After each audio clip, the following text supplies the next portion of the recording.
አርሰናሎች ደግሞ ብሩኖ ጊማሬሽን ቨርባሊ ባለፈው ነካራካ ካረጉት በኋላ አሁን ዛሬ የተነገረው መሰረት እንግዲህ ዴቪድ ኦርንስቲን የአትሌቲኮ ታማኝ ጋዜጠኛ ብሩኖ ጊማሬሽ ኒውካስልን ለቆ አርሰናል መቀላቀል እንደሚፈልግ በግልጽ ተናግሯል ሲል ገልጾልናል ማለት ነው። ይሄ የሚገርምና ቦምብ የሆነ ዜና ነው። እንዴት ብትሉኝ ደግሞ ኒውካስሎች እንደሰማችሁት እንግዲህ ብሩኖ ጊማሬሽን ለመልቀቅ አሁንም ቢሆን ይሄን ራሱ ሰምተው አላማ የላቸውም፣ አልቀየሩም ስታንሳቸው ነው የሚባሉ። አርሰናል ደግሞ ይሄን አድቫንቴጅ እንዴት ይመታል ብትሉ ይሄ ልጅ ይለቃሉ ብሏል። በቃ እናንተ መጮት አልፈልግም ብሎ ነግሯቸዋል ኒውካስል። በዚህ ለተጫዋች በጣም አስቸጋሪ፣ ለክለብ በተለይ ለተጫዋች ሳይሆን ለክለብ አስቸጋሪ የሚሆነው እዚህ ጋር አሁን ተፎካካሪ ብሩኖ ጊማሬሽን ለማስፈረም ሌላ በጣም ትልቅ ክለብ ተፎካካሪ ካልገባ በስተቀር በዚህ ላይ ሌላ ሰው ብር ካላቀረበላቸው ለነሱ መጮት የማይፈልግ ተጫዋች በዚህ ያቆያሉ ብዬ አላስብም። በግዴታ ብዙዛን ክለቦች እንግዲህ ኒውካስል ላይ ጨክነዋል ቢባል ማን ይከራከራል? ኤኒዌይስ ግን ቶናሊ ካጡ በኋላ ብሩኖ ጊማሬሽን አጥተው ዮሐን ማንዛምቢ ራሱ ሌላ ሰው ሊገባባቸው ነው ኒውካስል ላይ እና ኒውካስል ያለፈው ትራንስፈር እንዳሳለፉት ነገር አሁንም ደግሞ ሊያሳልፉት ይችላሉ ብዬ አስባለሁ። በጣም መጥፎ የሆነ ትራንስፈር ዊንዶ ማለት ነው እና የሚገርም ሚድፊልድ እንደዚህ ማጣት በተለይ በጣም አዛር የሚያደርገው። ኤኒዌይስ ግን የኳስ ዜና ምንም እንዳያመጣችሁ ሰክስ መጫ እንዳይረስ አሳባስኩ ተስቆጣችሁ ኮፒ ሊንክ ይደረግ።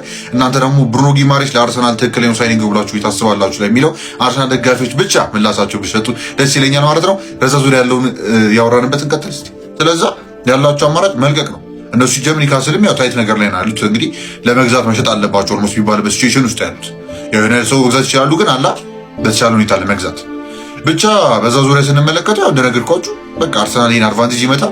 የምገምተው እስከ 80 ሚሊዮን ፓውንድ አካባቢ ይጠናቀቃል ብዬ አስባለሁ። ይሄ 60 ሚሊዮን ፓውንድ ምናምን ነበር ባለፈው የተባለው፣ ግን አሁን አይመስለኝም በዛ የሚጠናቀቅ። አርሰናልም ኒውካስል ላለማስቀየም ይሄዳሉ ብዬ አስባለሁ እና እነሱም ሲቹዌሽኑን በደንብ እንደሚጠቀሙት አልጠራጠርም። ኒውካስልም እንግዲህ በዚህ ተከፍቷል ብዬ ነው የማስበው። ቶናሊ ከተወሰደባቸው በኋላ ከቶተንሃም አሁን ደግሞ አርሰናል ይሄን ሲወስድባቸው ኒውካስልን ማፍረስ በልቶ ቃላት የለኝም። በዚህ የሚያንተባትበኝ ኒውካስል ምን ሊወጡ ነው? ከየት ሊወጡ ነው? ወዴት ሊወጡ ነው?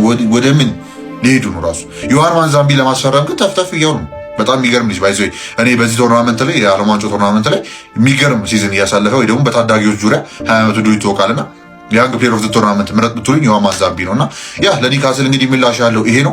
ለአርሰናል ደግሞ ሲቹዌሽኑን ተጠቅመው እንደሚያሰሩም አልጠራጠርም። የሚገርም ተጫዋች ነው አርሰናሎች የሚያገኙት፣ በዚህ ምንም ጥርጥር የለውም። እዛ ውጪ ደግሞ ባለው ኳስ ዜና የሚሆን በኳስ ዙሪያ ብቻ ምንም አይነት ነገር እንዳያመጣችሁ ፈልጉ ፕላስ በመጫ እንዳይረሳ ሀሳባችሁ ኮሜንት አስቀምጣችሁ ኮፒ ሊንክ ይደረግ። ብሩኖ ጊማሬሽ ወደ አርሰናል እንዴት አያችሁት የሚለውንም ደግሞ ኮሜንት አስቀምጣችሁ ደስ ይለኛል። ቀጣይ እስክንገናኝ ድረስ ይመቻሉ። የቼልሲ እንግዲህ 22 ዓመት ብራዚላዊ ሚድፊልደር እንግዲህ አንድሬ ሳንቶስ እንግዲህ ወደ ማንቸስተር ዩናይትድ እንደሚዘዋወር ተረጋግጦና ማለት ነው። 59 ሚሊዮን ዩሮ አካባቢ ወይ ደግሞ በፓውንድ ደግሞ 50 ሚሊዮን ፓውንድ ይጠበቃል ተብሎ የሚታሰበው።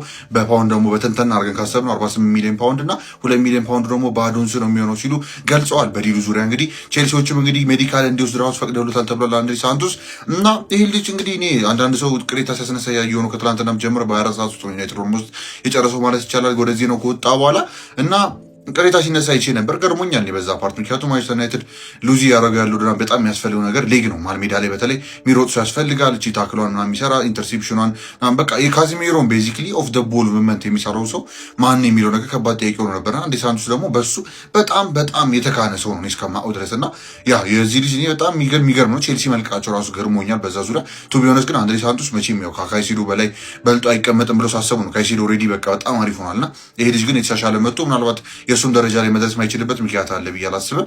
እና አንድሬ ሳንቶስ በጣም ይሄ ልጅ ግን እውነት ኬት ችሎ ነው ካላችሁ አይ ቲንክ ምላሻችሁ የሚሆነው ከፒኤስጂ ጋር ያደረጉት ጨዋታ ነበር። ስትራስቡርግ 2-1 ሲያሸንፏቸው ስትራስቡርግ እያለ ማለት ነው አንድሬ ሳንቶስ እና ያቺ ጨዋታ መቼም ትዝ ይለኛለች።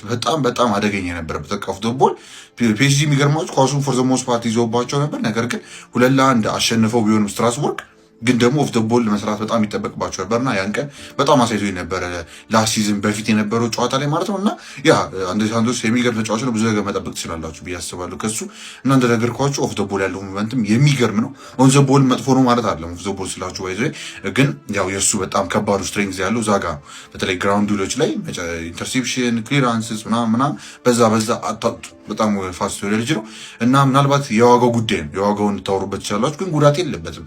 ጉዳት ከሌለበት ድረስ ፖቴንሻሉም ሊያድግ ይችላል እና ደግሞ ስራውን የሚሰራላችሁ ከሆነ አሪፍ ነው ብዬ አስባለሁ። ነገር ግን እናንተ ደግሞ አሁን ክሬቲቭ ሚድፊልደር የሚለውን ጉዳይ ደግሞ ያመጣል አያመጣም የሚለውን ግን ዩናይትድ ትንሽ አጠያያቂው ነው። ኦብቪየስሊ ኤደርሰን በዛች በመጠኑ መስራት ይችላል።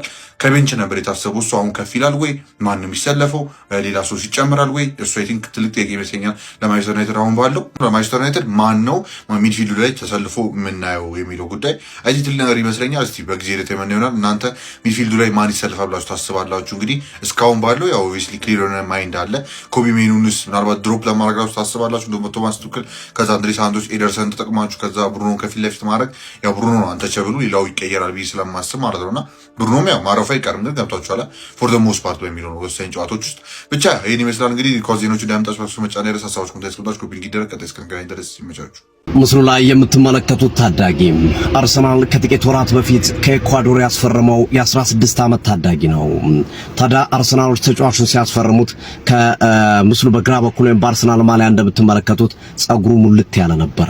ነገር ግን ሰሞኑን በተነሳው ፎቶ ደግሞ እንደምትመለከቱት ጸጉሩ እንደ በግ ጸጉር ተሸልቷል። ምክንያቱ ምንድነው? ብዙዎችን እያነጋገረ ይገኛል። አርሰናል ደጋፊዎች ታሞ ይሆን ወይስ ምን ችግር አጋጥሞት ነው በሚል ሐሳብ እየሰጡ ይገኛሉ። ነገሩ ወዲህ ነው። ተጫዋች ኢዲዮን ኩንታሮ ይባላል። አርሰናሎች በዚህ የውድድር ዓመት ያስፈረሙ ሲሆን ተጫዋቹ በመጪው ጥር ወር ወደ አርሰናል በይፋ እንደሚመጣ ይጠበቃል። 17 ዓመት ሲመራው ፕሮፌሽናል ኮንትራክት ስለሚፈርም ማለት ነው። ታዲያ ይህ ጸጉር እንደዚህ ሆኖ የተመለከትንበት ምክንያት ሌላ ነው። ህመምም አይደለም፣ ሌላም ችግር አይደለም። በኢኳዶርና በደቡብ አሜሪካ እግር ኳስ አንድ የተለመደ ነገር አለ። ታዳጊ ተጫዋቾች ወደ ዋናው ቡድን ሲገቡ የዋናው ቡድን ጨዋታ ላይ የመጀመሪያ ጨዋታቸውን ሲያደርጉ የዋናው ቡድን ተጫዋቾች በሙሉ ባገኙት ነገር በመቀስም በቶንዶስም በማሽንም ጸጉራቸው እንደምትመለከቱት ያበላሿቸዋል ወይም ይቆርጧቸዋል ማለት ነው። እናም ነገሩ በዚህ ምክንያት ነው እንደዚህ ሆነ። የመጀመሪያ ጨዋታውን በኢንዲፔንዳንት ዲል ቫሌ ማድረጉን ተከትሎ ከቡድኑ አጋሮቹ ወይም ከተጫዋቾቹ እንደ ባህል የሚቆጠር ነገር ነው። ላይክ እንደ መልካም ባህል የሚቆጠር ነው። ምክንያቱም እንደዚህ በተደረገው ቁጥር ተጫዋች ይበልጥ ያድጋል፣ ጥሩ ነገር ይሰማዋል፣ ወይም ደግሞ መጥፎ ነገሩ ከጸጉሩ ጋር ሄድና ጥሩ ነገር ይቀጥላል የሚል እምነት ስላለ ነው። እናም ይህንን ተሸላልቶ የምታዩት ጸጉሩን ተቆራርጦ የምታዩት የቡድን አጋሮቹ በቶንዶስም በማሽንም በመቀስም ቆራርጠውት ነውና ትንሽ አነጋጋሪና አስገራሚ ነው ማለት ይቻላል። ሁለት ወንድማማቾች ናቸው፣ ነገራችን ላይ መንታ ናቸው። ሆልገር ኩንታሮና ኢዲዮን ኩንታሮ ይባላሉ።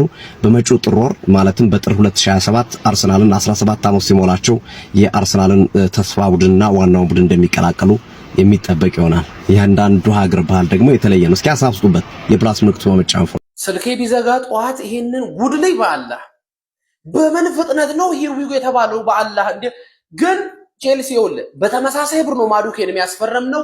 ከማዱኬ ትንሽ ቢሻል ምንም ግጭት ምናምን ጥመት የለው እንደተገዛው ነው ያለው። ምን አገልግሎ ይጣመማል እንመልስልሃለን እንትና ማዱኬን ካንተ ቤት ሁሉም ገዝቶ ሲቃጠል ነው ምናቁ ዩናይትድን በዛው ይቀጥላል።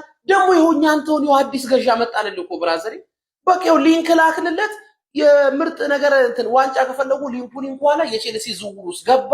ከዚህ በኋላ ከዩናይትድ ጋር ስራ ወንድም ጥላ ምናምን ትባባል አይደል እንዴ? እኔ እናንተ እንደ ደርቢ አንሻሻጥ እልህ እስቲ ያዝ ከኔ ጋር ለአርሰናል ተጫዋችን አልሸጥም በል ይኸው ስለሸጥክል ዋንጫ ስለበላንስ እኛ አንተ ከዩናይትድ ጋር ተሻሻጥ።